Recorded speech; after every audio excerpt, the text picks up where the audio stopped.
Vi er genier. Let's go! Haha!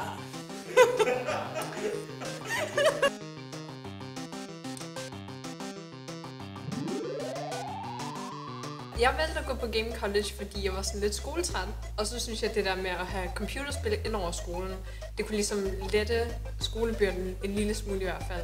Jeg havde en spildesignlærer på min efterskole. Jeg havde sådan en spillinje. Han fortalte mig om det her miljø herude, hvor man kunne sådan lære at lave spil og sådan noget. Det synes jeg var mega spændende. Jeg valgte at gå på Game College, fordi at nørdkulturen heroppe var anderledes end andre HTX'er. Altså, jeg tror, jeg valgte Game College, fordi programmering var noget, jeg havde lavet på min efterskole allerede, og jeg havde lavet noget spiludvikling der, og jeg synes bare, det var mega spændende i det hele taget. Jeg valgte at komme op på Game College, egentlig ikke fordi jeg nogensinde havde prøvet at lave spil før, det havde jeg aldrig prøvet, men jeg var lige begyndt på at prøve at programmere lidt, og så synes jeg, det lød meget spændende. Altså at flytte til Grenaa, det er lidt skræmmende til at starte med. Altså jeg glædede mig virkelig meget også til at komme væk, men altså alle folk er virkelig venlige. Det bedste ved det var at komme ud i sådan, med rigtig mange elever, også der sådan, du ved, ligesom, med samme interesser omkring spillet og sådan noget, og ligesom blive en del af det fællesskab. Ja, og sådan at bo på campus også, hvor der er rigtig mange unge mennesker, det var også sådan en stor del af det at flytte herhen. Altså jeg boede i Aabenraa før, så det er rimelig langt væk, men altså jeg synes, altså jeg faldt rimelig godt til her. Det der med, at man kommer lidt væk fra det hele, man er lidt sammen, man er ikke så meget sammen med sin familie, man har mere frie tøjler om, hvordan man styrer sit liv, hvilket giver rigtig mange muligheder.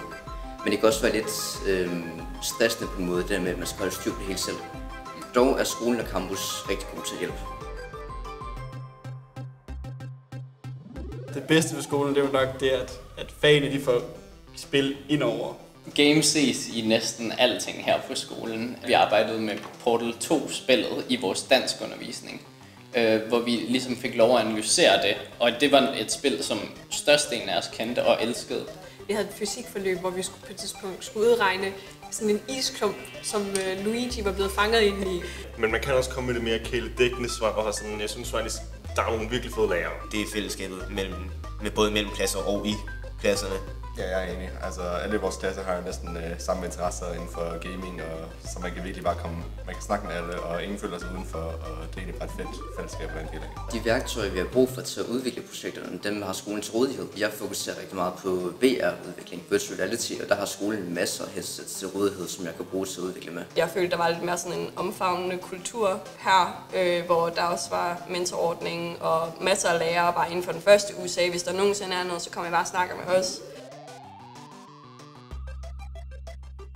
Ja, Mads Mikkelsen-projektet var jo en af de helt store her på 3. år. Vi lavede et shooter-racerspil, hvor det var Mads Mikkelsen og japansk Ronald McDonald, der så skulle i dyst mod hinanden. Jeg tror, det sjoveste projekt, jeg har lavet, det var første år til det første spilprojekt, vi havde, hvor vi skulle lave et fysisk spil.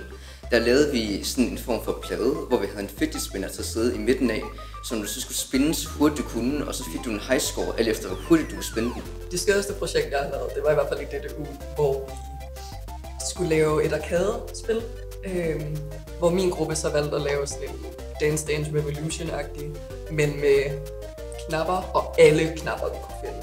Vi har sat sådan en boks op, som så skal afspille lyd, når nogen går forbi. Og så er det sådan meningen, at det skal sådan, vi laver sådan en social eksperiment for folk, og sådan for at se, hvordan deres adfærd ændrer sig og sådan noget. En del af de forskellige projekter, vi har lavet, de har været, alle sammen været virkelig fede, og så er det et fedt mix mellem, at der er nogle af dem, hvor du skal skrive en stor rapport, som man selvfølgelig skal, når man går på gymnasiet, men så er der også nogle, hvor der ikke er særlig meget rapportarbejde, hvor det er meget mere lave noget, der er fedt. Vores yndlingsfag er rigtig godt lide design. Mit yndlingsfag, det er nok lige nuværende, der er nok kemi, fordi det med vores lærere er rigtig god til at få kemiundervisningen til at virke interessant, og få det til at være anderledes end kemitimer, jeg har haft før i tiden.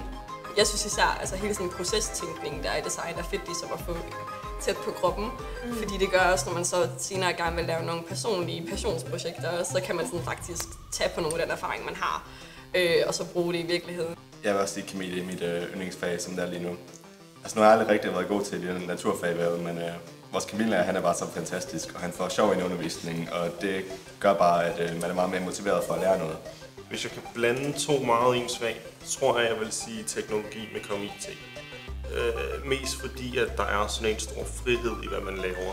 Jeg synes, at det fedeste lige nu, det er DDU, som er vores teknikfag, hvor der vi har meget projektarbejde. Det er jo hele formålet med det, at du har jo projekter, og så laver du det sammen med dine venner. Og det er det, jeg synes, er rigtig fedt, fordi det er altid der, hvor jeg har det sjovest, når der er noget ind. Jeg glæder mig hver eneste dag til, at, når jeg har DDU til at sidde og sige, nu kommer jeg hen, og så skal jeg være sammen med venner og lave noget et eller andet vildt fedt.